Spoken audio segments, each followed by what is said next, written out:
once they kind of understand these assets and liabilities of theirs, to look at each day ahead and say, first we start off with gratitude, it kind of gives a mindset. And then the next thing is just laying out your plans for the day, and not like a detailed calendar, but take the kids to school, go to work, travel, have a business dinner tonight. So I kind of know what's happening that day. From there, look at what's my emotional state currently. What am I experiencing now? Especially if it's like fears, resentments, anger, guilt, shame. It could be something else. It could just be like, I feel really solid today. But when I can take what's going to happen today and what I'm already experiencing, I can look at what I'm doing today and think, there's some character liabilities or defects that might come up. Like if I have to travel today and I've got to take 3 flights instead of 1, I can know that if I know myself, I might say I have the ability to become impatient, controlling, and look at my day to say, almost predict what are the emotional disturbances that can happen that day. And then coupled with the state that I'm in, if I'm already upset about something else, I've got a higher likelihood of going into these reactive patterns that I don't necessarily want to go into. Much like going on a trip where I would look and see what the weather's going to be. If it's going to be, looks like it's going to be rainy the whole time I'm there, I'm going to pack a raincoat. Now that doesn't mean I'm not going to get wet, but once I start getting wet, I can go get my raincoat and put it on. Same thing in this. The last part of it is to look for what I'm going to watch for because of my plans and my emotional state. Now I know that I have to watch for being like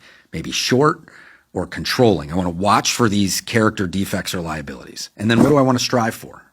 I'm going to strive for being patient, tolerant, kind.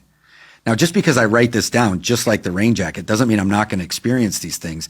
But when I can look at like a day as an example, I can break it down and in a chunk where I'm not going to be shocked by I'm being impatient.